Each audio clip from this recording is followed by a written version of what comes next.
저는 서울에 살고 있는 35의 여성이고 얼마 전 철없는 남편 놈과 아주 속 시원하게 이혼을 하게 되었네요. 5년 동안의 결혼 생활이 이렇게 막을 내리고 말았습니다. 남편은 아무런 대책도 없이 시댁 식구들 챙기기만 바빴던 이기적인 사람이었죠.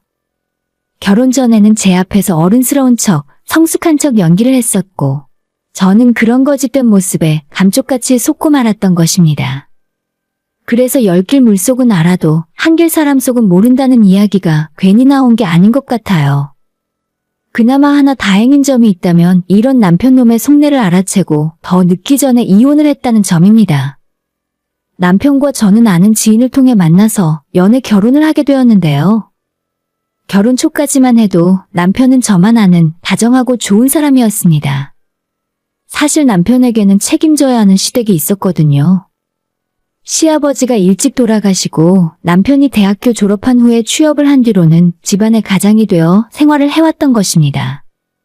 게다가 시댁에는 시아버지가 돌아가시면서 가족들에게 남기고 간 빚이 있었는데 시댁에 들어가는 생활비를 포함해서 남편의 월급으로 몇 년은 쓰지 않고 모아야 전부 갚을 수 있는 금액이었어요. 만약 제가 미리 알았다면 상속 포기라거나 다양한 방법을 찾아봤을 텐데 어머님이나 남편이나 그런 면에서는 무지했기 때문에 전부 자기들이 갚아야 하는 줄 알았나 봐요. 그래서 결혼 전 남편의 고민은 저와 결혼을 해야 하나 말아야 하나 갈등을 하더라고요. 결혼해서 저까지 고생시킬 수는 없다는 생각이었죠. 빚을 모두 갚는다 치더라도 부양해야 할 시어머니와 아직 대학 다니는 결혼하지 않은 시동생이 있으니 그 또한 남편에게는 큰 짐이었던 것 같았습니다.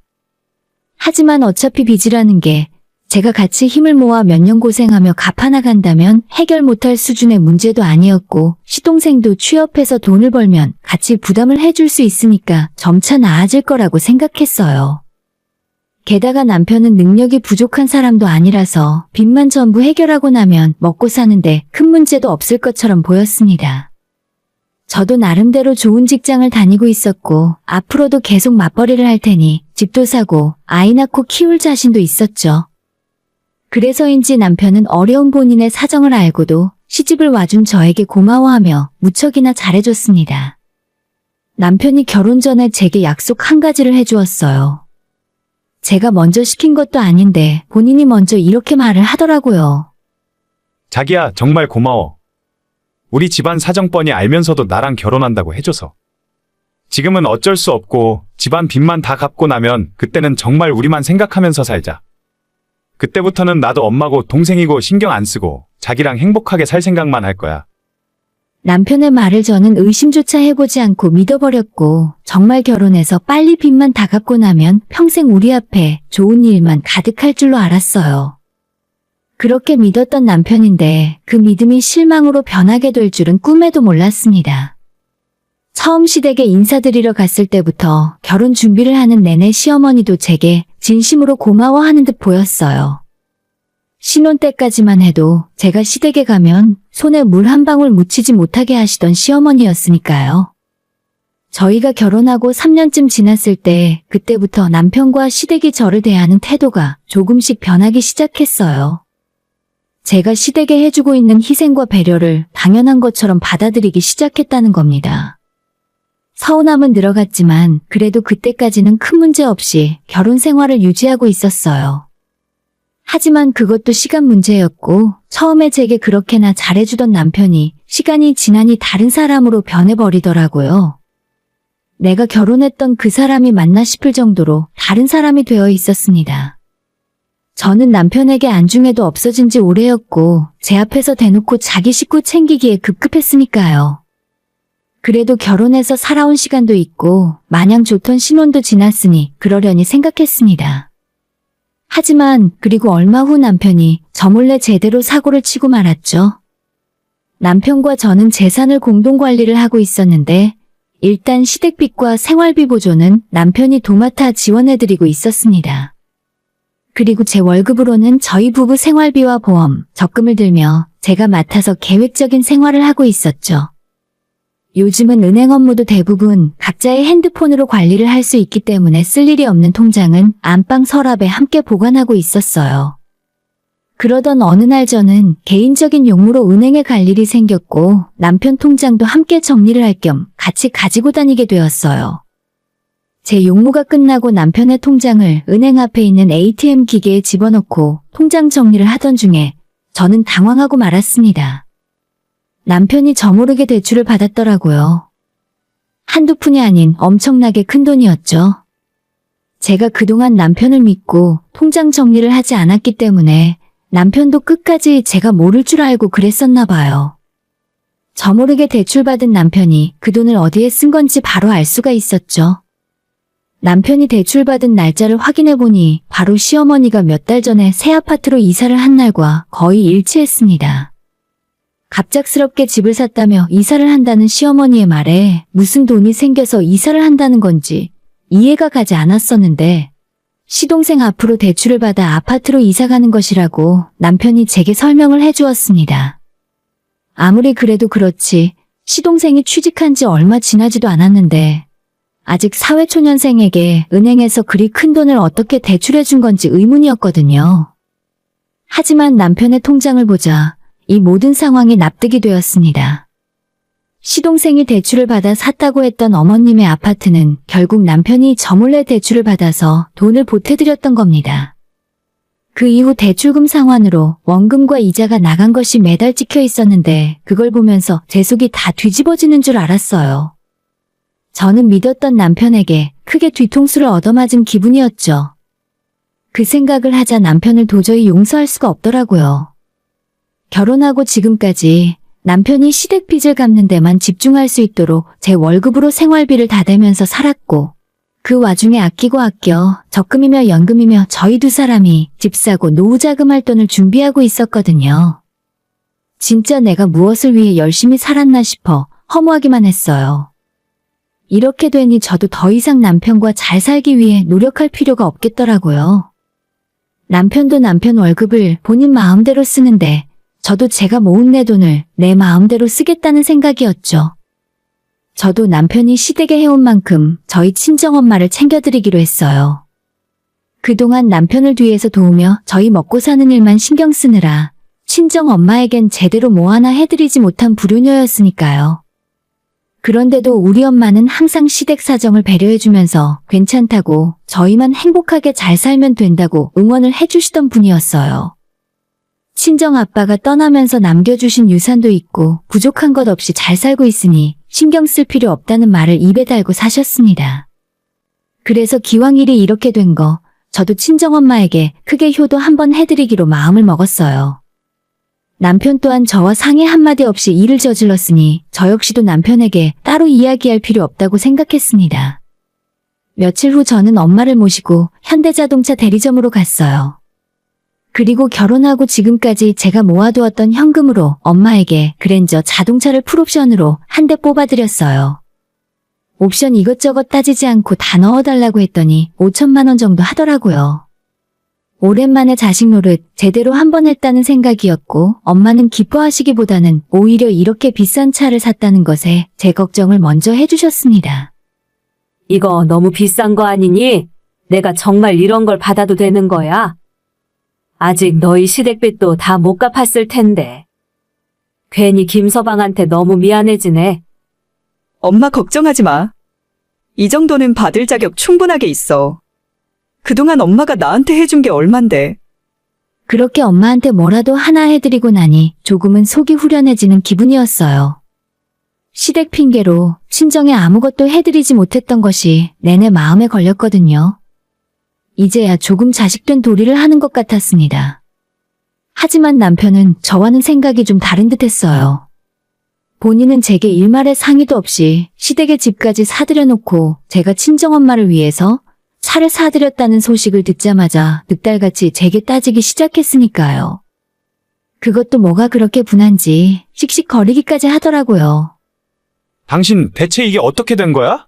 정말로 장모님한테 그랜저 뽑아드렸어? 아까 장모님이 나한테 차 잘 타겠다며 고맙다고 전화하셨더라. 그래, 한 대 뽑아드렸어. 왜? 우리 엄마가 그동안 나 키우시고 뒷바라지 해주시느라 고생하셨는데 내가 이 정도도 못 해드려? 차 사는데 한두 푼 드는 것도 아니고. 이 정도로 중요한 일은 나한테 미리 상의라도 해야 하는 거 아니야? 얼마 주고 샀는데? 뭐? 5천? 너 제정신이야? 내 차보다 비싸잖아. 입에 거품을 물고 화를 내는 남편을 보며 저는 어이가 없었습니다. 적반하장도 유분수지 본인은 저와 상의 한마디 없이 시댁에 아파트를 사줬으면서 겨우 차 한 대 뽑아줬다며 저렇게 화를 내는 모습이 웃겼어요. 그것도 몹시 억울하다는 표정으로 저를 마치 대역죄인이라도 된 것처럼 하더라고요. 우리 엄마 정도면 이런 거 받을 자격 있는 것 같은데? 그동안 우리 엄마가 얼마나 신경 써주셨는지 벌써 잊은 거 아니지? 반찬이며 김치며 심지어 어머님 예전에 병원비 모자라다 했을 때 우리 엄마가 당신한테 500만 원 빌려주셨잖아. 그것도 아직 안 갚았어. 갚을 생각도 없지? 이래놓고 겨우 차 한 대 뽑아줬다고 아깝다고 하는 거야? 아니, 그런 뜻이 아니라 나한테 상의 없이 사드렸다는 게 섭섭하니까 그렇지. 차가 한두 푼 하는 것도 아니고 이건 좀 당신이 심한 것 같아서. 사실 섭섭한 걸로 따지자면 진짜 섭섭한 사람은 남편이 아니라 저였어요. 결혼할 때 이야기했던 시댁 빚이며 어머님 아파트 사들인 일까지 전부 감당도 못하게 일을 벌려놓고는 제가 한 일에 대해서는 눈을 까뒤집고 따지는 남편을 보니 어이가 없었습니다. 그러니 괜히 제 과거를 돌아보며 저런 사람을 믿고 결혼을 했다는 것 자체에 후회가 밀려왔습니다. 하지만 그 뒤에 벌어질 일에 비하면 적반하장으로 나오는 남편의 행동은 아무것도 아니었어요. 남편이 뻔뻔하다 못해 파렴치한 인간이라는 것을 뒤늦게 깨닫고 말았으니까요. 남편이 제가 저희 엄마에게 차를 선물해드린 것을 핑계로 아주 터무니없는 것을 요구해 오더라고요. 내가 생각해봤는데 이건 좀 불공평한 것 같아. 우리 엄마도 차 한 대 사드려야 계산이 맞지. 나 도저히 이대로는 양심에 찔려서 그냥 못 넘어가겠어. 그래, 그건 내 능력 밖이야. 난 안 될 것 같은데? 안 돼? 왜 안 돼? 당신 엄마한테는 차 사줘도 되고 우리 엄마는 안 된다는 거야? 솔직히 이미 시댁에는 충분하게 해드렸다고 생각해. 당신이 지금까지 벌어온 월급을 전부 어머님한테 가져다 드렸잖아. 그것도 모자라서 이제는 차까지 뽑아드리겠다는 거야? 지금 그 말이 아니잖아. 당신 말대로 내 월급으로 우리 집안 어려운 형편 도와준 건 맞는데 그렇다고 어떻게 우리 엄마한테 그럴 수가 있어? 적어도 양가 부모를 차별하는 건 안 되는 일이지. 우리 엄마가 당신을 얼마나 아끼고 예뻐해 주셨는데. 그래, 어머님이 나를 예뻐해 주셨다고? 내가 용돈 드릴 때만 기분 좋으신 것 같은데 집안 제사 있을 때마다 나 불러서 일 시키고 시댁 생활비 적다며 올려달라고 하시잖아. 사실 시어머니는 저희한테 바라는 것만 있었지 결혼 생활하는데 도움을 주신 건 거의 없다시피 했어요. 친정엄마는 항상 물심양면으로 도와주셨고 돈이 필요하면 돈을 주시고 언제든 무엇이든 하나라도 더 챙겨주려고 하셨습니다. 아, 됐고. 난 무조건 우리 엄마도 장모님이랑 똑같이 차 사드릴 거니까 그렇게 알아. 당신이 싫다고 해서 나까지 불효자 만들 생각하지 마. 저는 그때 남편에게 되묻고 싶었어요. 당신이 시댁에 해준 그 비싼 아파트 대출금을 뱉어내면 시어머니한테 저희 친정엄마랑 똑같은 차를 사드릴 테니 그렇게 할 수 있겠냐고요. 하지만 일단 한번 참기로 했습니다. 남편에게 마지막으로 기회를 주고 싶었거든요. 모든 걸 솔직히 제 앞에서 털어놓고 용서를 빌 기회를요. 그동안 부부로 살아온 정이 있으니 한순간에 욱하는 감정으로 이혼이라는 큰 결정을 내리고 싶지는 않았습니다. 하지만 눈치라고는 전혀 없던 남편은 기어이 일을 더 크게 키우더라고요. 남편이 시어머니에게 뭐라고 말을 한 것인지 며칠 후 어머님이 제게 전화를 걸어오셨어요. 아가, 그게 정말이니? 아들한테 들었는데 너가 나한테 새 차 뽑아주기로 했다면서? 내가 말년에 이게 무슨 복을 다 누리는지 모르겠네. 이제야 너가 제대로 며느리 노릇을 할 마음이 들었나 보다. 그게 무슨 말씀이세요? 저는 남편한테 그런 소리를 한 적이 없는데요? 죄송하지만 제가 어머님한테 차를 사드릴 일은 없을 거예요. 이미 어머님 댁 빚 갚느라 남편 월급 다 쓰고 있는 건 아시죠? 근데 저한테 차까지 바라시나요? 너 그러는 거 아니다. 너희 친정에는 차 사줬다면서? 근데 나한테는 못 해주겠다고? 남편이나 어머님이나 똑같은 소리를 하고 있었습니다. 그리고 그날 저녁 남편은 어머님에게 무슨 이야기를 들은 건지 화가 잔뜩 난 상태로 집으로 돌아와 기어이 부부싸움을 크게 하게 되었죠. 그리고는 남편이 제게 일방적으로 통보를 하더라고요. 주말에 시어머니를 만나 차를 사드리기로 했으니 현대자동차 대리점으로 가자고 했어요. 제게 이것이 마지막 경고라며 협박까지 하더라고요. 하지만 제가 이 와중에 남편이 하는 말을 들어줄 이유가 없었습니다. 저를 향한 남편의 행동은 더욱 실망감만 키울 뿐이었죠. 어느덧 시간이 지나 주말이 찾아왔고 남편은 자기 엄마를 모시고 먼저 자동차 대리점으로 가겠다며 집을 나섰습니다. 저한테 약속에 늦지 말라는 신신당부도 잊지 않았어요. 하지만 약속 시간이 다 되도록 제가 나타나지 않자 기어이 남편에게서 연락이 왔습니다. 나 지금 현대자동차 대리점에서 당신 기다리고 있으니까 늦기 전에 빨리 와. 벌써 시승도 해봤어. 엄마가 엄청 마음에 든대.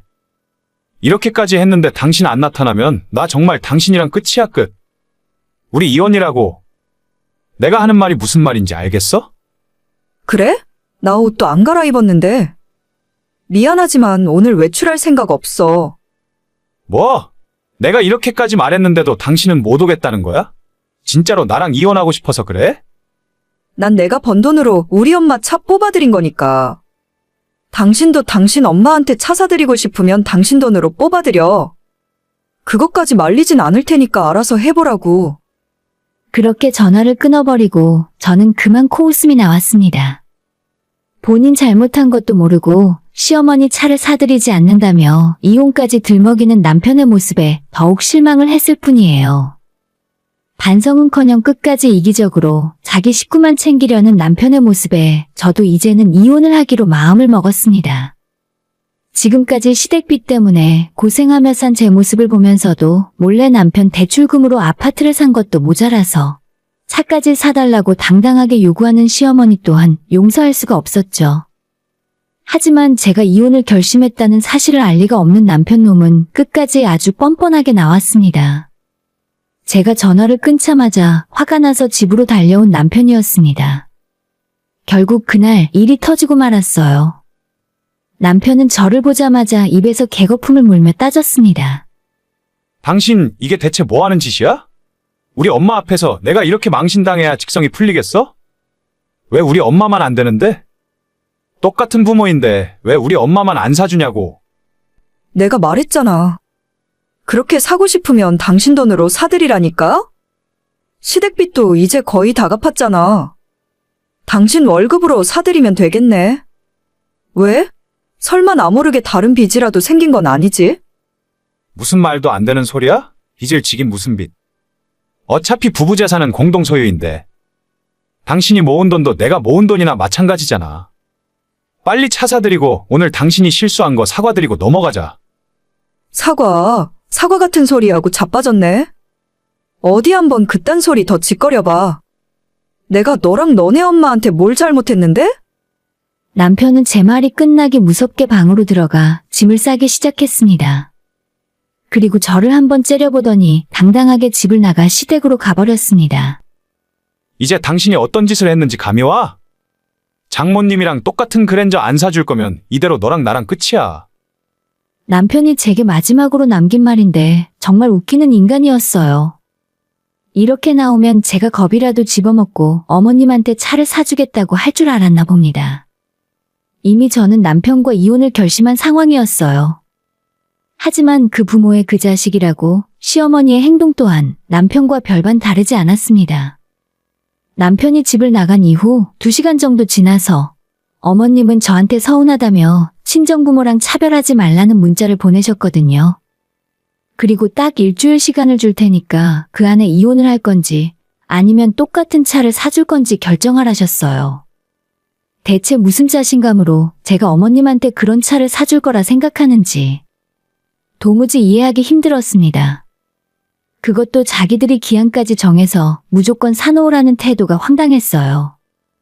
남편은 본인의 행동이 이미 제게서 오만정이 다 떨어지게 했다는 사실을 전혀 눈치채지 못한 것 같더라고요. 그래서 저는 남편이 원하는 대로 해주기로 마음을 먹었습니다. 이혼 서류에 도장을 찍고 제대로 이혼해주기로요. 그래서 저는 남편이 기한을 주겠다고 한 일주일까지 이혼 서류에 도장까지 찍어 만날 준비를 해두었어요.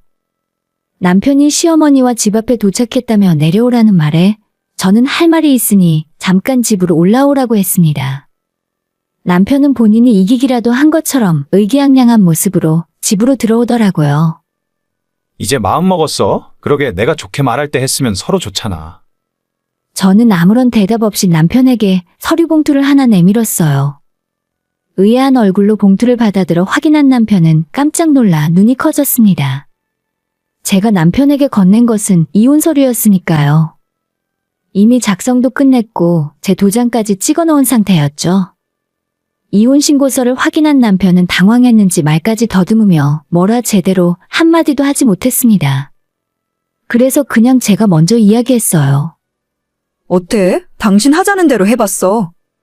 기왕 이렇게 된 거 하루빨리 끝내자. 당신 편하라고 서류도 미리 다 준비해놨지. 그리고 아무 말도 못하는 남편에게 준비한 통장까지 건네주었습니다. 내가 평생 모르고 살 줄 알았어. 당신 앞으로 대출받아서 어머님 아파트 사드리면 내가 끝까지 모를 줄 알았냐고. 난 이제 너 같은 인간 뒤치다꺼리 하기 싫으니까 깔끔하게 여기서 끝내자.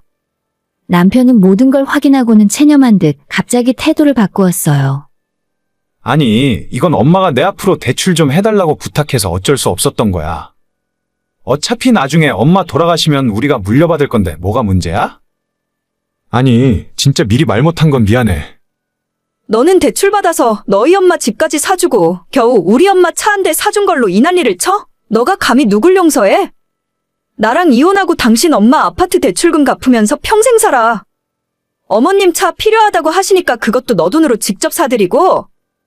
한참 저희가 그러고 싸우는 사이에 아래층 주차장에서 기다리고 있던 어머님이 집으로 올라오셨는데 상황이 완전 역전되어 남편이 제게 싹싹 빌고 있는 모습을 보시고는 큰 충격을 받으셨어요. 어머님까지 합세해서 저한테 사과하고 이혼하지 말아달라 설득을 하셨지만 이미 마음이 완전히 굳어졌기 때문에 소용없었습니다. 정신 못 차리고 시댁에 다 가져다 퍼준 남편도 문제였지만 그런 남편을 옆에서 부추기며 상식밖에 미친 짓을 시킨 건 시어머니였죠. 아무리 남편이 잘못하더라도 절대 제가 이혼하자고 할 줄은 몰랐을 겁니다. 저는 두 사람을 가차없이 저희 집에서 쫓아냈고 절대 이혼할 수 없다며 끝까지 버티는 남편 때문에 이혼 소송까지 진행하게 되었어요. 그리고 그 결과는 당연히 제가 원하는 대로 이루어지고 말았습니다. 시어머니와 남편이 차 사달라고 저한테 강요하고 이혼까지 하겠다며 협박하던 증거가 다 남아있었기 때문에 재판은 저한테 유리하게 돌아갈 수밖에 없었죠. 물론 저희가 살고 있던 아파트는 결혼 전에 친정엄마가 제게 사주셨기 때문에 남편에겐 전혀 권리가 없었고 재산 분할 받을 것도 전혀 없었습니다. 시어머니 병원비라고 빌려갔던 500만 원까지도 이혼하면서 다시 받아냈고 저는 한 점 후회도 남지 않았어요. 이혼 소송 때문에 긴 시간을 잡아먹긴 했지만 속 시원한 결말이라 다행이에요. 남편은 저와 이혼한 뒤로 완전 빈털터리가 되고 말았습니다. 본인 월급을 전부 어머님 빚과 아파트 대출 갚는 데 쓰면 남는 게 없더라고요. 남는 게 없는 수준이 아니라 적자일 겁니다. 바로 부동산에 급매물로 나왔다고 하는데 그 집 팔아서 어디로 갔는지 모르겠어요. 저만 믿고 시댁 일속만 챙기려고 몰래 일을 꾸미다가 아주 제대로 본인의 인생까지 망치고 말았습니다. 남편과 결혼했던 몇 년의 시간은 억울하고 아깝지 않은 건 아니었지만 더는 제 인생을 허비하지 않았던 것을 위안으로 생각하려고요. 앞으로는 저희 엄마에게 하지 못했던 효도를 하면서 살 겁니다. 오늘의 사연은 여기까지입니다. 구독과 좋아요, 알림 설정은 많은 힘이 됩니다. 다들 행복하시고 좋은 하루 되세요.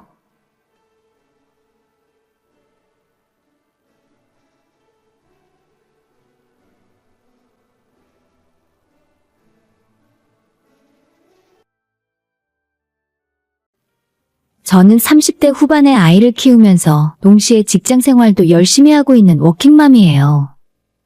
요즘은 시대가 바뀌어서 일하는 엄마들이 참 많죠. 저는 일도 하지만 아이를 혼자 키우고 있기 때문에 가장의 무게까지 한 번에 짊어지고 있습니다. 주변에서는 여자 혼자 이렇게 일하면서 애까지 키우는 걸 보면서 안쓰러워하시는 분들이 많은데 사실 저는 이혼하기 전에는 지금보다 100배, 1000배로 힘들었어요. 오히려 지금이 훨씬 행복하고 경제적으로도 자유로움을 느끼고 있습니다. 그만큼 제 결혼 생활은 최악이었거든요. 초반에는 상처가 너무 커서 아무에게도 제 이혼 이야기를 하지 않을 정도였는데 지금은 사정이 많이 바뀌었고 얼마 전에 정말 즐거운 일도 생겼기 때문에 많은 분들과 사연을 나누고 싶어 글을 쓰게 되었습니다. 우선 결혼 전 남편과 제가 만났을 때부터 이야기를 시작하겠습니다. 저는 남편과 직장 생활을 하다가 만나게 되었어요. 제가 선임이었고 처음 만났을 때 남편은 신입사원이었죠. 그렇다고 남편이 연하인 건 아니었습니다. 애초에 대학을 삼수로 들어갔고 군대까지 다녀왔기 때문에 남들보다 취업이 몇 년 늦었을 뿐이죠. 그래서 저는 남편보다 3살이 어린데 대리에 직함을 달고 있었고 남편은 우리 부서 신입사원이라 제가 교육을 담당하게 되었습니다. 남편과 함께 야근을 밥 먹듯이 하고 주말에도 만나서 일을 하다 보니 이상하게도 이성적인 감정이 점점 생겨나더라고요. 남편은 성격이 서글서글한 편이면서 동시에 세심하게 챙겨주는 면도 있었어요. 남편이 먼저 고백을 했고 이런 남자라면 괜찮겠다 싶었죠. 그런데 제가 더 직급이 높다 보니 주변에서 걱정과 우려가 많았었는데 그런 것과는 전혀 상관없이 2년 동안 아무 문제 없이 연애를 계속했어요. 남편에게 청혼을 받고 저도 한 번의 허락을 하게 되며 결혼 준비를 시작했습니다. 하지만 문제는 남편의 부모님께 인사를 드리러 갔을 때였습니다. 워낙 주변에 결혼 준비하면서 싸우는 사람들을 많이 봤기 때문에 내심 걱정을 하고 있었는데 제게도 넘어야 할 큰 산이 있었던 거죠. 남편의 어머니는 그렇게 나이가 많지 않았는데도 완전히 옛날 사고방식을 갖고 계신 분이었습니다. 특히 여자는 결혼하면 집에서 애 낳고 살림하면서 남편을 내조해야 한다는 생각이 강하셨어요. 그래서 처음 저를 봤을 때부터 저보고 결혼하면 직장을 그만두라는 말을 하셨습니다. 저는 그럴 생각이 전혀 없었기 때문에 아니라고 대답을 드렸는데 그 순간부터 저와 시어머니의 사이는 평행선을 달리기 시작했어요. 아니, 여자가 결혼하면 당연히 집에서 살림을 하고 남편 뒷바라지를 해줘야지. 무슨 소리야? 너보다 우리 아들이 월급 적다고 무시하는 거니? 아니요, 그런 게 아니라 저는 그냥 지금 하는 일이 좋아요. 적어도 아이 생기기 전까지는 그만둘 생각 전혀 없어요. 그날이 초면이었는데도 제 앞에서 언성을 높이며 화를 내는 어머님을 보고 놀랐고 고압적인 태도에 또 한 번 놀랐습니다. 제 편인 줄 알았던 남편을 쳐다봤는데 이 상황을 예상이라도 한 것처럼 아무런 말 없이 앉아있기만 하더라고요. 저는 혼란스러워서 이 결혼을 해도 되는 걸까 생각하고 있었는데 시어머니는 화를 한풀 꺾고는 저를 달래듯 말씀하셨어요. 너가 지금은 우리 애보다 직급이 높으니까 아까워서 그런 것 같은데 어차피 높은 곳까지 올라가는 건 결국엔 남자야. 그리고 아내가 남편보다 위에 있으면 집안이 똑바로 돌아가겠니? 어머님은 말투는 좀 달라졌지만 결국은 저보고 일을 그만두고 살림을 하라는 말씀이셨고 그 자리에서 저는 대답을 하지 않았습니다. 끝까지 제 입에서 알겠다는 말이 나오지 않자 어머님 표정은 언짢아 보이셨죠. 정말 이 사람이랑 저는 대화가 통하지 않는다는 것을 알게 되었고 며칠 동안 고민했는데 결혼을 하면 안 될 것 같았습니다. 남편은 그런 제 마음을 눈치챘는지 며칠 후 같이 밥을 먹다가 문득 이렇게 말을 꺼냈어요. 우리 엄마 때문에 힘들지. 자기가 좀 이해해줘. 우리 엄마 너무 옛날 사람이라 그래. 할머니, 할아버지가 워낙에 남녀 구분하시는 분위기였거든. 내가 잘 말씀드릴 테니까 아무 걱정하지 마. 대신 나중에 아이 낳고 나면 그때는 집에서 아이 보겠다고 이야기할게. 그런 남편의 말을 들으며 저는 고개를 끄덕였어요. 일이 좋긴 하지만 사실 아이가 생기면 저도 살림을 하며 아이 키우는데 최선을 다하고 싶었거든요. 그리고 저는 다행히도 친정부모님이 꽤 잘 사시는 편이라서 제가 지금 당장 직장을 그만두더라도 친정부모님은 아쉬워할 부분도 없었습니다. 한결 가벼워진 마음으로 결혼 준비를 하고 있었는데 시어머니는 제게 결혼하면 일을 그만두라고 말씀을 하시면서도 은근히 저희 집안에 바라는 것이 많았기 때문에 만날 때마다 스트레스를 받게 되었어요. 상견례하는 자리에서도 우리 아이가 장손이라 예단은 신경 좀 많이 써서 해주세요. 자식 가진 부모 마음이 다 똑같겠지만 제가 우리 아들은 정성을 다해 키웠거든요. 기왕이면 장가 잘 갔다는 소리가 듣고 싶네요. 대놓고 이렇게 뭘 달라고 하는 사람은 처음 본 것 같아요. 우리 친정부모님은 경제적인 여유가 있으니 마음에도 여유가 있는 편이라서 시어머니가 이런 말씀을 하더라도 크게 개의치 않아 하셨어요. 그저 시집갈 제가 행복하게 살고 책 잡히지 않았으면 하는 마음뿐이셨죠.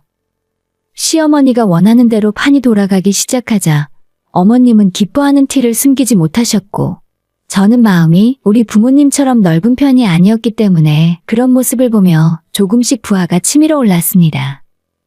저도 시어머니한테 우리 결혼하면 신혼집은 어떻게 하실 생각이냐고 물었더니 이제 결혼하는데 아파트는 무슨 아파트야? 원래 조금씩 갖춰가면서 사는 재미도 있는 법이야. 너도 직장 생활 몇 년 했으면 모아둔 돈이 있을 거 아니냐. 시작은 너희들 힘으로 하는 거지.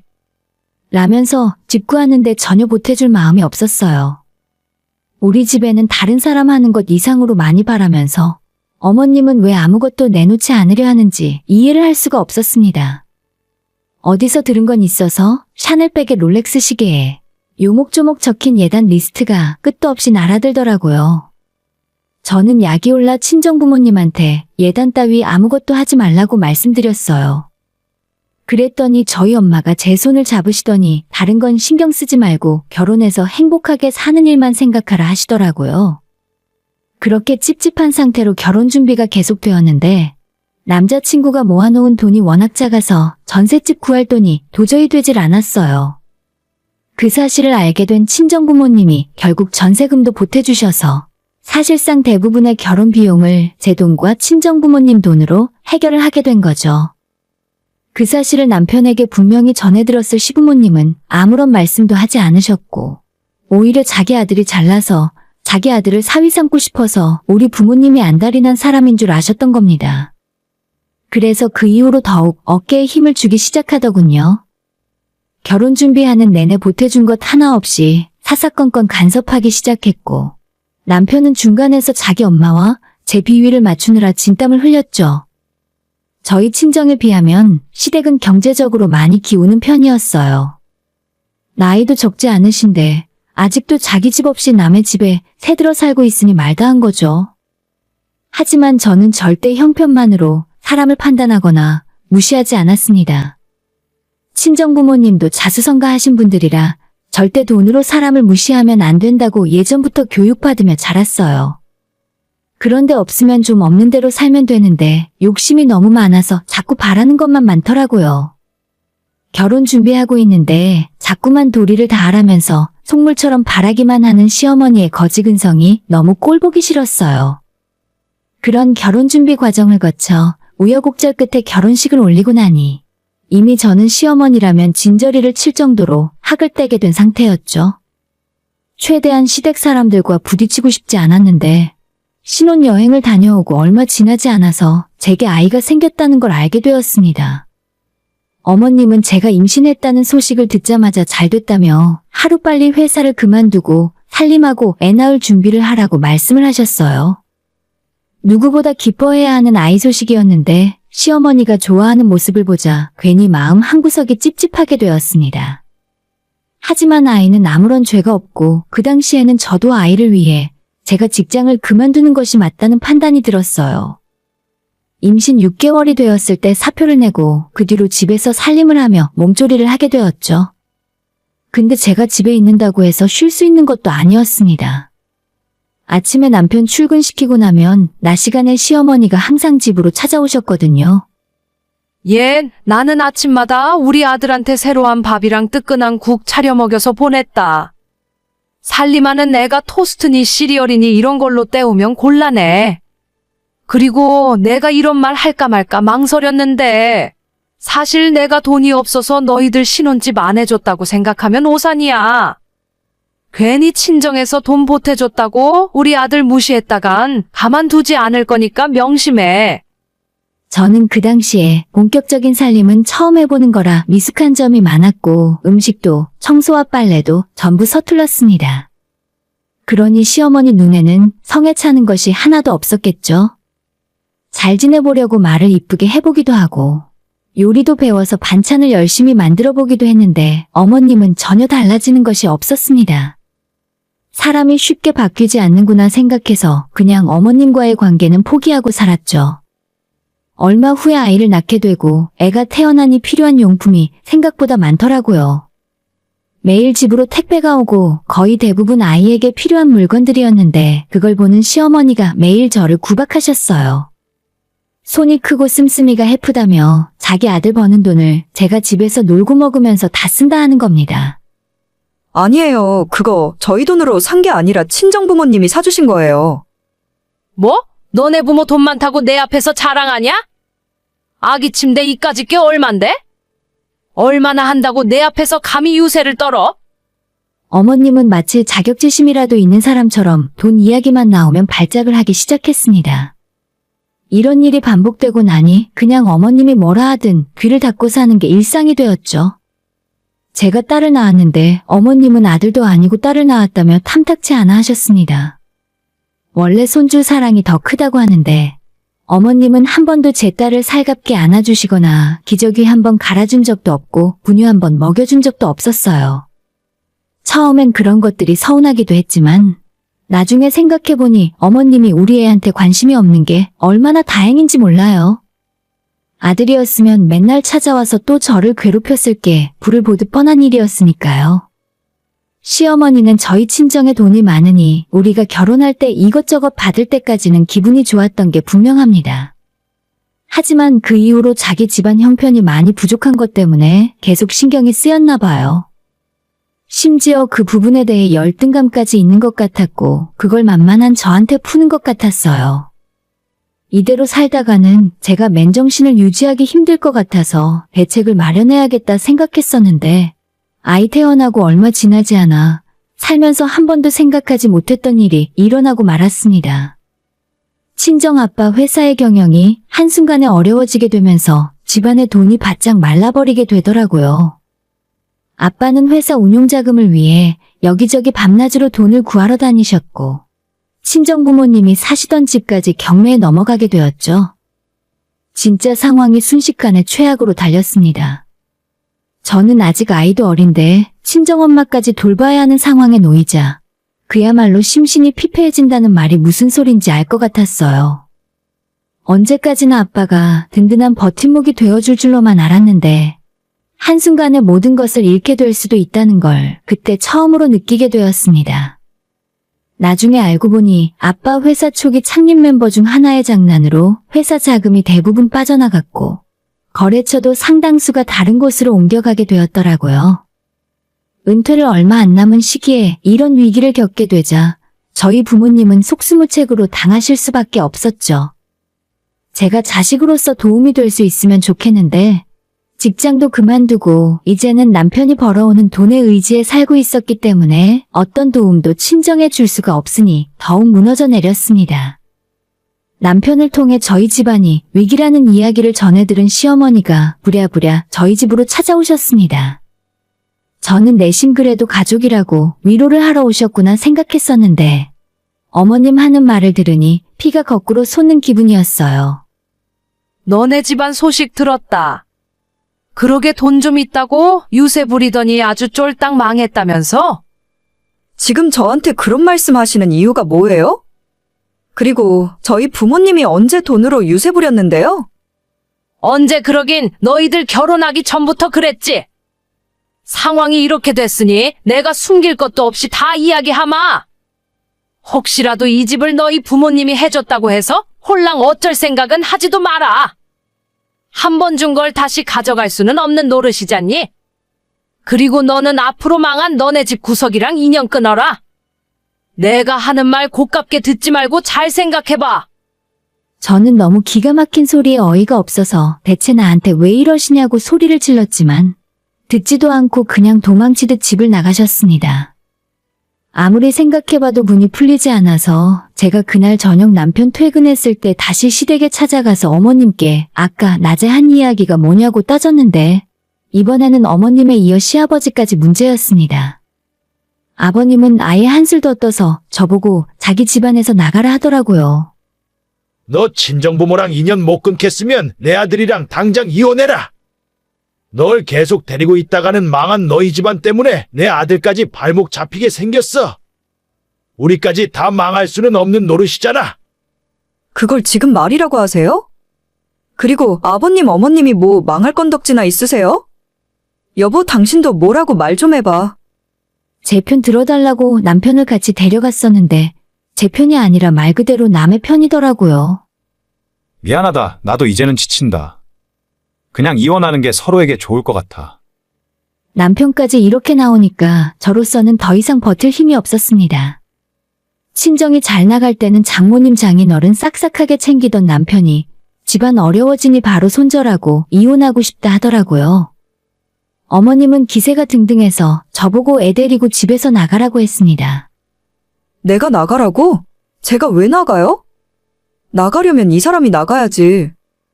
애초에 저희 집은 제 돈이랑 우리 부모님 돈으로 구한 거예요. 얘 말은 바로 해야지. 너가 시집 오자마자 애 낳고 집에서 놀고 먹는 사이에 누구 돈으로 먹고 살았어? 사람이 염치라는 것이 좀 있어야지. 어차피 이 집도 우리 아들 명의로 해놨잖아. 결혼할 때 남편 기 살려주겠다고 돈은 10%도 보태지 않은 남편 명의로 얻었었는데 진짜 이렇게 나올 줄은 몰랐습니다.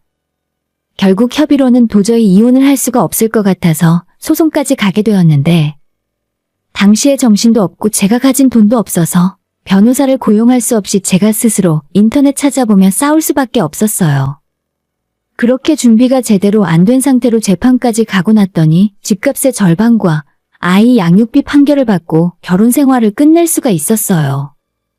그 사이에 친정은 상황이 더 안 좋아져서 부모님은 빚쟁이들에게 쫓기다 못해 연락도 되지 않는 상태였는데 그 빚쟁이들이 부모님의 행방을 찾아 제가 아이와 함께 사는 집까지 찾아오는 지경이 되었습니다. 그래도 인생 포기할 수는 없고 더 독하게 일을 악물었어요. 낮에 아이를 맡겨놓고 일을 시작했고 그렇게 몇 달이 지났더니 아빠가 다시 자리를 잡았다며 저를 오라고 부르셨어요. 그렇게 엄마 아빠와 한 집에서 살기 시작했고 아빠가 다시 차린 작은 회사에서 2년간 갖은 고생을 다했습니다. 직원 쓸 돈도 없어서 제가 세 사람 몫을 하며 발로 뛰었어요. 아빠의 사정을 뒤늦게 알게 된 오랜 지인들이 다방면으로 도와주셔서 다행히도 조금씩 회복을 할 수가 있었죠. 집에 돈이 돌기 시작하니까 다시 웃음꽃이 피더라고요. 엄마는 가장 먼저 예전에 저희 집을 남편에게 빼앗기다시피 한 것이 너무 억울하다며 제대로 된 로펌의 변호사를 선임해 다시 소송 준비를 시작했습니다. 처음 신혼집을 구할 때 부모님 돈이 들어간 정황이라든지 제가 남편과 나눈 카톡 대화 내용을 증거로 시댁 식구들에게 내용 증명을 보내고 압박을 하기 시작했습니다. 집 구할 때 들어간 남편 돈 1,500만 원을 제외하고 나머지 금액을 전부 반환하라고 요구했어요. 처음에는 헛소리하지 말라며 코웃음 치던 시댁 식구들은 유명한 법무법인 이름으로 내용 증명이 날아들기 시작하자 그때부터는 태도가 점점 바뀌면서 인정에 호소하며 징징대기 시작했습니다. 어차피 다 끝난 마당에 이렇게까지 해야겠니? 너네 집안 다시 일어났다며? 근데 우리한테 이 돈까지 뺏어가야 직성이 풀리겠어? 남편은 저와 이혼하고 챙긴 돈으로 시부모랑 함께 아파트에서 살고 있었고 제 돈을 갚기 위해 집을 다시 내놓아야 하는 상황이었죠. 어머님이 한 번만 봐달라고 했지만 저와 우리 부모님은 전혀 봐주고 싶은 생각이 없었습니다. 그렇게 몇 달 후에 다시 재판을 받게 되었고 저희 부모님 돈을 전부 되돌려 받을 수가 있었죠. 남편과 시댁 식구들은 그 돈 갚으려고 살던 집 내놓고 방 2개 있는 낡은 빌라에 월세로 들어가 살게 되었다고 하는데 전혀 불쌍하다는 생각도 들지 않았습니다. 지금은 아빠 회사가 예전만큼은 아니지만 다시 정상적으로 운영되고 있고 이번에는 똑같은 실수를 반복하지 않기 위해서 모든 회사에 돌아가는 자금은 저와 아빠만 손댈 수 있습니다. 너무 사람을 믿고 맡겨서 한 번 망해봤기 때문에 아빠도 똑같은 실수는 2번 다시 안 하실 거예요. 아빠는 회사를 좀 더 키우고 몇 년 뒤에 완전히 은퇴를 하실 예정인데 아마 그때가 되면 이 회사는 제가 물려받아서 운영해야 할 것 같습니다. 최근에 전 남편 소식을 듣게 되었는데 어떤 여자와 함께 제 친구 건물에 월세 얻으러 왔다가 마주쳤다 하더라고요. 제 친구는 원룸 건물 몇 채를 부모님께 물려받아서 관리하면서 살고 있는데 신혼부부가 집을 계약하러 왔다고 해서 나가보니 거기에 제 전 남편이 나와 있었다고 해요. 제 친구는 그 인간을 알아봤는데 다행인지 불행인지 전 남편은 제 친구 얼굴을 못 알아봤습니다. 원래는 크게 결격 사유만 없으면 집을 내어주는데 제 전 남편인 걸 확인하고는 방을 주지 못하겠다 하고 그냥 돌려보냈답니다. 그 인간 나이가 이제 42인데 여자 만나 결혼을 한다면서 원룸 월세를 얻고 다니는 게 참 한심해 보이더라고요. 안 그래도 요즘 몇 달 전부터 먹고 살기 힘들다며 아이 양육비를 자꾸만 밀리길래 정말 사정이 좋지 않구나 싶어 불쌍한 마음이 들던 참이었습니다. 이제 그 돈을 어디에 쓰려고 했는지 알게 되었으니 남편에게 헛짓거리 하고 다닐 돈으로 양육비나 똑바로 내놓으라고 지급 명령을 해야겠습니다. 돈은 이미 아쉬운 상황이 아니지만 전 남편과 그 집안 식구들 모두 절대 용서 안 하고 끝까지 괴롭혀줄 겁니다. 오늘의 사연은 여기까지입니다. 구독과 좋아요, 알람 설정은 많은 힘이 됩니다. 다들 행복하시고 좋은 하루 되세요.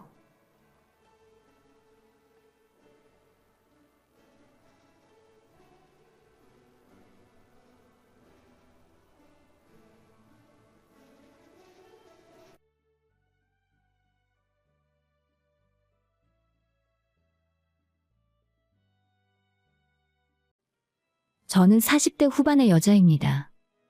자랑은 아니지만 저는 정말 어려운 집안에서 자랐어요. 또래 주변 친구들처럼 학원도 거의 다니지 못했었죠. 학교 친구들은 수업이 끝나면 전부 학원차에 타고 뿔뿔이 흩어지는데 저는 혼자 터벅터벅 걸어 집으로 돌아왔던 기억이 남아 있습니다. 그래서 친구들과 어울릴 시간이 별로 없었고 집에서 혼자 노는 시간이 많았어요. 제가 어렸을 때 사진을 보면 항상 들고 다니는 인형이 하나 있었는데 마치 그게 제 유일한 친구인 것처럼 어디를 가더라도 항상 함께 했었죠. 부모님은 맞벌이를 하고 계셨기 때문에 학교 끝나고 집에 가면 늘 혼자였고 인형을 두고 혼자 밥을 먹고 혼자 숙제하고 혼자 TV를 보며 지냈어요. 그렇게 몇 년 동안 똑같은 인형을 가지고 놀다 보니 너무 낡아서 구멍이 나고 망가지게 되었는데 그때도 제가 직접 엄마의 반지꼬리를 찾아 서툰 솜씨로 인형을 고쳐줬던 기억이 있습니다. 그게 제 인생의 첫 바느질이었고 저녁에 퇴근해서 돌아온 엄마가 제가 인형을 고쳐놓은 솜씨를 보고 손끝이 야무지다고 칭찬을 해주셨어요. 그날 이후로 집안에 구멍난 양말이나 바지 셔츠 등을 제가 다 수선했습니다. 누가 제대로 가르쳐준 적도 없고 어릴 때 할머니랑 엄마가 바느질하는 모습을 어깨 너머로 지켜보며 배웠고 저는 제가 생각해도 바느질하는 것이 재미있고 재능이 있었어요. 제가 중학교 올라갔을 때 엄마가 동네에서 누가 안 쓰는 재봉틀이 있다고 해서 얻어오셨고 그때부터 집에서 이런저런 옷을 만들기 시작했습니다.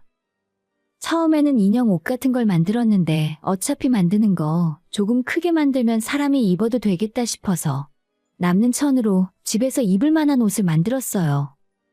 그때까지만 해도 그저 공부를 하면서 남는 시간에 하는 취미라고 생각했었는데 제가 고등학교를 졸업하기 전에 아빠가 일하시다 쓰러져 오랜 투병 생활을 시작하게 되셨습니다. 그전까지는 아무리 집안 형편이 어려워도 학교 다니면서 필요한 돈 가져다 내고 제 용돈 받는 것 정도는 그리 힘든 일이 아니었는데 아빠가 아프기 시작한 뒤로 전과는 비교도 안 되게 어려워졌어요. 저는 당장에 학교를 그만두고 공장 일자리라도 알아보겠다고 했지만 엄마가 엄청 말리며 반대하셨죠. 요즘 세상에 고등학교도 못 나오면 앞으로 어떻게 살 생각이야? 절대 안 돼. 무조건 학교 다녀. 엄마가 다 알아서 할 거니까 너는 집안일 신경 쓰지 말고 학교 끝까지 다녀. 그 말에 저는 어쩔 수 없이 학교를 계속 다녔어요. 엄마가 혼자서 새벽부터 일을 나가셨고 밤늦게 집에 돌아오셨습니다. 병원비에 생활비까지 혼자 감당하시느라 정말 많이 힘드셨을 거예요. 하지만 그런 고생도 보람없이 아빠는 다시 건강을 되찾지 못하셨고 몇 개월 후에 돌아가시고 말았습니다. 엄마는 장례식 내내 정말 세상이 떠날 듯 통곡을 하셨고 아빠의 장례식이 끝난 뒤로는 단 한 번도 눈물을 보인 적이 없으세요.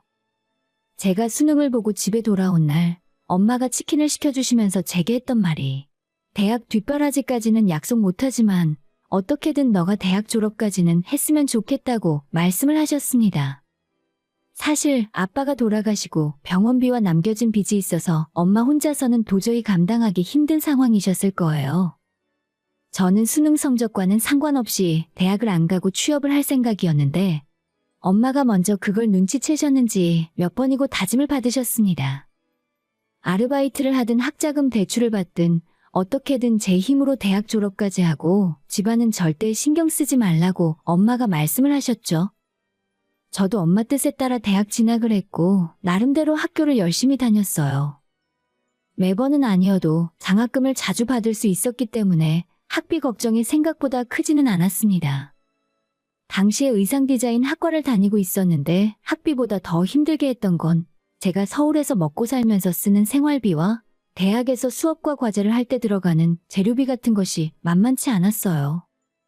그래서 동대문 시장 안의 수선집에서 아르바이트 겸 취직을 했고 학교가 끝나면 저녁 시간부터 새벽까지 그곳에서 일을 했습니다.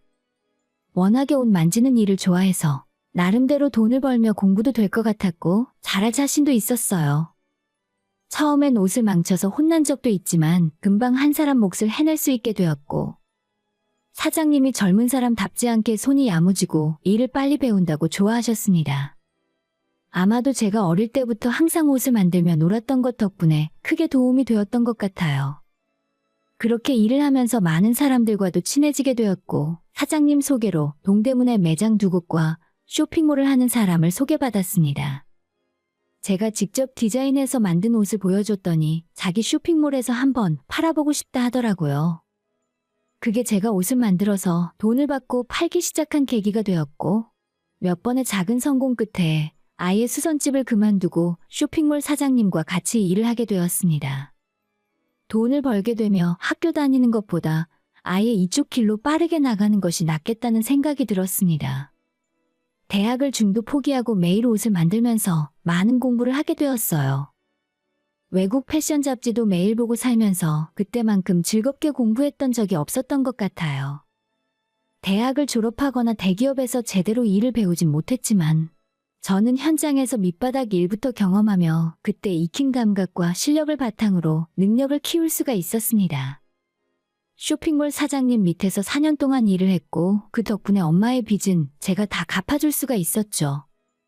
그 후에 제가 독립해서 회사를 차리겠다고 말을 하니 사장님이 원단이나 공장 사장님들을 엄청 많이 제게 소개시켜 주셨어요. 그리고 저는 제 쇼핑몰을 차리게 되었고 직원들과 함께 옷을 만들어 팔기 시작했습니다. 20대 나이에 작은 회사 사장 소리를 들으며 하루가 다르게 회사가 커져갔던 것 같아요. 그 무렵에 남편도 만나게 되었습니다. 남편 역시도 동대문 출신이고 저랑 똑같이 여성 의류를 취급하는 사람이다 보니 오며 가며 자주 마주치게 됐던 것 같아요. 그러다가 아는 사장님이 술 한잔 하자고 부른 자리에서 만나게 되었고 그날을 계기로 자연스레 연애처럼 관계가 발전하게 되었습니다. 이 남자는 대학을 졸업하고 평범한 직장을 다니다가 자기 엄마가 하던 매장을 물려받아 본인이 직접 일을 하게 되었다고 해요. 작은 공장도 하나 갖고 있는데 말이 공장이지. 시장 귀퉁이에 작은 공간을 빌려 미싱 여러 대를 놓고 옷을 만드는 소규모 시설이었어요. 아무튼 저와 남편은 같은 일을 하다 보니 말도 잘 통했고 회사를 운영하며 어디에 속내를 마음껏 털어놓지도 못하다 보니 심적으로 외로웠는데 남편이 제게 의지가 많이 되었습니다. 남자친구가 생겼다고 엄마한테 이야기를 했는데 엄마는 제가 항상 혼자서 고생하는 것 같아 불안했었다며 든든한 사람을 만나 잘 됐다고 좋아하셨어요. 남편은 제가 만든 옷에 대해 항상 칭찬을 아끼지 않았습니다. 진짜 감각이 남다르다. 대학 나온 사람들보다 헐 나은데? 역시 재능 있는 사람들은 이길 수가 없다니까. 저를 칭찬해주고 인정해주는 사람을 만나서 너무 기뻤습니다. 만난 지 1년 만에 결혼을 약속하게 되었고 양가 부모님들께 인사를 드리고 얼마 후 상견례를 하게 되었어요. 남자 쪽도 아버지가 돌아가시고 어머니만 계시는 상황이었고 상견례 자리에서 남자친구의 어머님은 제가 너무 마음에 든다는 말씀을 계속하셨습니다. 아무리 우리 엄마 앞이라지만 제가 듣기에도 민망할 정도로 칭찬을 하셨어요. 어쩌면 우리 집에 딱 맞는 며느리가 나타났는지 너무 신기하다니까요. 집안 사정도 양쪽이 비슷하니까 이게 천생연분 아닌가 싶어요. 저희 엄마는 제 칭찬을 들으니 기분이 좋아지셨고 상견례 이후 결혼 준비를 착실하게 진행되었습니다. 저와 남편은 꽃피는 봄에 결혼식을 올렸고 결혼한 지 얼마 지나지 않아서 남편은 제 사업과 자기 사업을 합쳐서 관리하면 좋겠다 이야기했습니다. 어차피 사업체 2개를 따로 관리하느니 하나로 합치는 게 효율적이잖아. 나는 공장도 갖고 있으니까 당신이 디자인하면 직접 생산까지 할 수 있어. 남편이 계속 저를 설득했지만 덥석 좋다고 받아들이기가 힘들었어요. 지금 몇 년째 거래하고 있는 공장이 정말 옷 퀄리티를 잘 뽑아주고 그동안의 신뢰가 있기 때문에 한 번에 바꿀 이유가 없었습니다. 일단 당신 쪽 공장 생산력도 나는 잘 모르고 기존 업체랑 관계도 있기 때문에 처음부터 물량 다 몰아줄 수는 없어. 작은 것부터 하나씩 해볼래? 일단 샘플 먼저 받아보고 싶어. 저는 일은 일이고 사적인 관계는 따로 분리해서 생각해야 하는 게 맞는 것 같은데 남편은 이런 제 반응에 너무 서운해했습니다. 샘플 보자는 말도 서운하다 하고 자기 사업체를 못 믿는 거냐며 볼멘 소리를 하는 겁니다. 사실 제가 원래 거래하던 곳에 비하면 남편의 공장은 비교도 할 수 없을 정도로 규모가 작았고 저희가 물량이 한 번에 들어오면 엄청 많은 양을 찍어내야 하는데 남편 회사에서는 그 정도 양을 취급해 본 적도 없는 것이 분명했어요. 저는 저대로 사업 이야기니까 서로 확실하게 하자는 건데 그걸 서운해하는 남편이 이해가 가질 않았죠. 심지어 남편이 이 일을 시어머니한테까지 이야기했고 어머님은 며칠 뒤에 저를 집으로 오라고 부르셨어요. 너 부부가 뭐냐? 부부는 원래 일심동체, 경제 공동체라고 하잖아. 결혼을 했으면 당연히 남편 회사 쪽으로 물건을 줘야 하는 거 아니야? 뭐? 이런 일을 안 해봤을 것 같다고? 안 해봤으니까 이번 기회로 배워가면 되잖아. 네 남편을 그렇게 못 믿어서 어떻게 같이 살 생각이야? 제가 현실적으로 이야기를 해도 어머님은 막무가내로 우기셨어요.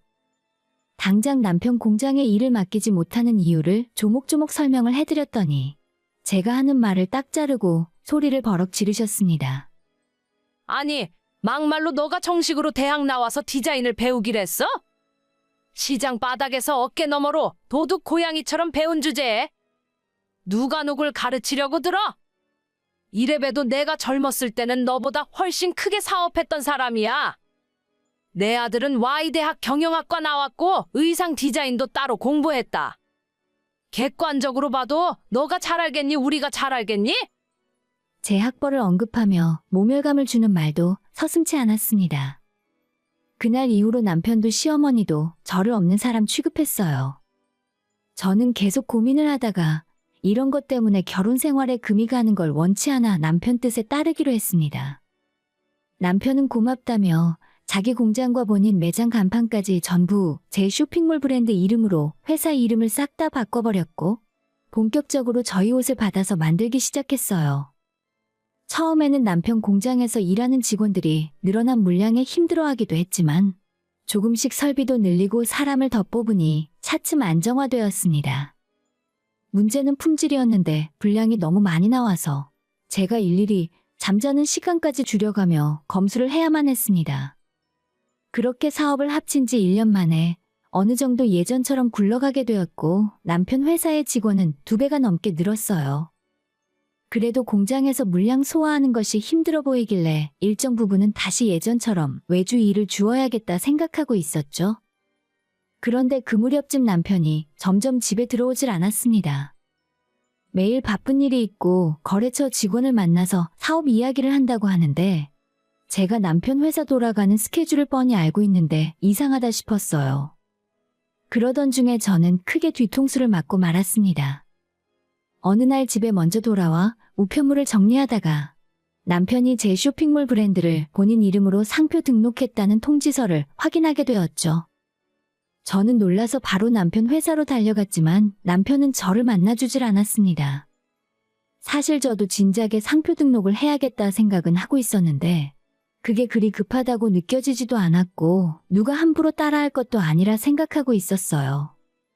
하지만 다른 사람도 아닌 남편이 제 브랜드 이름으로 상표 등록을 하고 저 몰래 자기 쇼핑몰까지 런칭 준비를 하고 있었습니다.